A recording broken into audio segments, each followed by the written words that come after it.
Eu consigo dizer o seguinte, eu vejo na história da igreja línguas estrangeiras. Na Bíblia, vou até ser bem sincero, em momento nenhum eu vejo saindo da boca dos falantes em línguas estrangeiras. E aí, se me permitir, eu exponho. Mas lá em Atos 2, por exemplo... Como que você vê? Sim, isso, exatamente. É o que acontece. O doutor Cássio Murilo, especialista em exegese da USP, gosto muito dele, ele fala o seguinte, né? Que na hora da gente analisar um texto, a gente tem que fazer a delimitação da perícope. Coisa simples, que a gente já conhece. Na perícope, como é que você entende que uma perícope iniciou e fechou? Ela geralmente traz elementos do cenário, ou seja, onde aconteceu, traz elementos dos personagens, do movimento, e tem sempre uma palavra-chave. O início e final da fala também. Exatamente, Isso. o início e o final. Tem uma conclusãozinha ali. Quando a gente olha para Atos 2, detalhe, esse preciosismo não é visto em qualquer autor. Lucas, Paulo, o escritor Os Hebreus, são autores que usam dessa característica. Em Atos 2, do 1 até o 4, a gente consegue perceber uma microperícope. Qual o local que eles estavam? Primeiro ponto, né, o cenário, o local. Cenáculo. Qual a posição deles? Eles estavam assentados. Qual a manifestação que ocorreu ali? Línguas. Não sabemos exatamente. Aqui ainda não tinha dito, né? Qual era a natureza da língua. Qual a comparação que essa língua é feita? Como que de fogo. Fogo não fala inglês, português, nem nada. Pelo contrário, se a gente for estudar a alquimia antiga... São duas línguas. Uma é que e apareceram distribuídas entre eles línguas como que de fogo que pousou sobre cada um deles. Isso aí é uma língua parecendo um fogo visível. Não é a língua que eles estão falando. Então, aí a próxima e todos passaram a falar em outras línguas. Então tem duas línguas, aí a palavra é a mesma, mas parece que uma é visível em cima da cabeça deles e outra eles estão falando. Não porque a palavra vistas, vistas ali, pastor César, não deve ser levada em consideração visual. Ela deve ser entendida como um sentido de foram testemunhadas, foram avistadas, foram percebidas. Entendeu? Tanto que o verbo ali, ele não é esse verbo de enxergar, mas o verbo de perceber, eido. Então tem essa diferença. Então, mas o epi, ali o prefixo... O epi que fala, aparece lá, fala sobre. Que é em cima deles. Exatamente. É tipo assim, está sobre essa multidão, essa manifestação, esse movimento. Não necessariamente em cima deles, entendeu? Senão deveria ser hiper, não epi. É que epi, por exemplo, epitáfio, é a pedra que fica em cima do túmulo. Exatamente. Epílogo é o que vem primeiro em cima do texto. Exatamente. Epifania já não é. Epifania seria a manifestação que vem acontecendo à vista de todos. O epitáfio é aquilo que deve ficar à vista de todos. A pessoa morta está embaixo. O nome dela, a coisa está à vista de todos. Que epifania, o senhor é professor de grego? É que epifania, eu não sei se é esse prefixo, porque o epifania... porque vem de fané, que seria da ideia de fanorese, de manifestação, e epi. Mas voltando. Você entende que eles ninguém enxergou línguas de fogo? Porque imagina isso também, não tanto pegando a questão do grego. Imagina Deus vai lá, pega como se ele fotografasse uma língua, colocasse uma imagem de fogo nela e aparecesse em cima da cabeça de cada um. É muito risível isso, né? E eu percebo que a ideia ali é realmente de que foram avistadas, percebidas. Todo mundo está percebendo o movimento de uma linguagem que é entendida como fogo. Ou seja, por que o fogo? Aí, né, inclusive o pastor César discorda desse ponto, eu entendo por conta de Mateus 3:11 e também a gente pega como que eles entendiam o fogo naquele tempo, os estudos de alquimia mostram que a principal característica do fogo era queimar e se espalhar. E parecia realmente algo que queimava dentro deles pela emoção que eles estavam manifestando. No verso 11 fala que eles pareciam bêbados, andando de forma cambaleante e, de fato, depois vai dizer que pousou sobre cada um deles, indicando uma espécie de espalhar. Então, para mim, o fogo... sobre cada um deles, qual que é essa ideia? Porque foram vistas. Você falou, não é vistas, não é literal. Exato. Tá. Mas sobre, que é o epi, cada um deles pousou. Tem esse termo lá no pousou, né? Sim. Eu não lembro como é que fala em grego. Ali é o catabaino, né? É isso aí. Ali a questão é a seguinte, quando a língua vem descendo sobre eles, é justamente porque eles entendem como movimento divino. Uma coisa que eles esperavam vir do céu, que veio sobre eles. Mas como que isso te ajuda a se desvencilhar da ideia de que eles falaram em outras línguas no verso 4? Exatamente. Vou terminar aqui a análise da perícope para a gente poder concluir.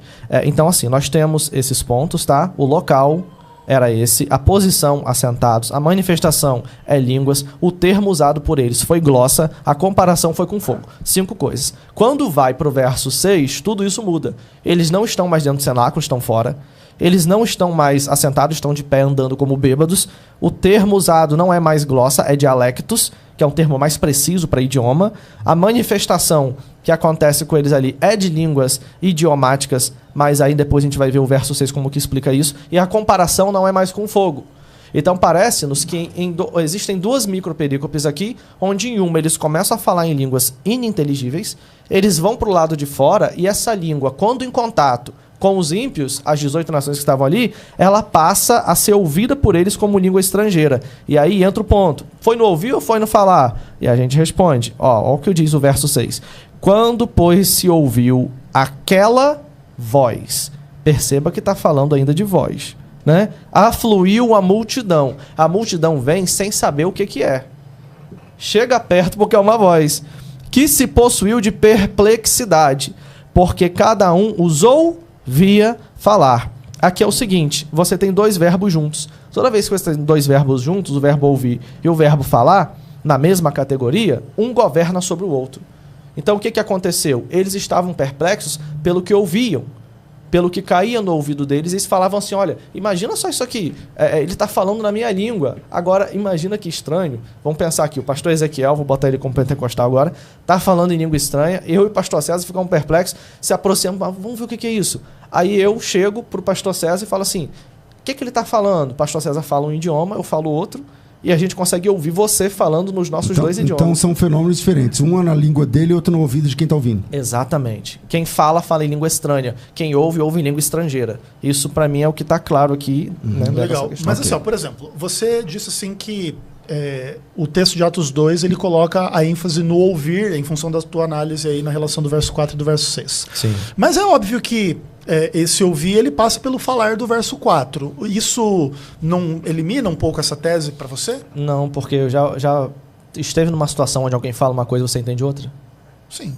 Então, o processo comunicacional, ele envolve a atenção de quem fala e de quem ouve. Então, é justamente isso. Tanto é que, olha só que interessante, quando chega um pouquinho mais para frente, você vai ver que Pedro, ele fala e as pessoas chamam ele de indouto, porque ele não sabia outras línguas e tal. E as pessoas falam assim, mas Pedro entra inclusive na... Desculpa, vou dar um nome aqui, tá, pastor? Falácia evangelística.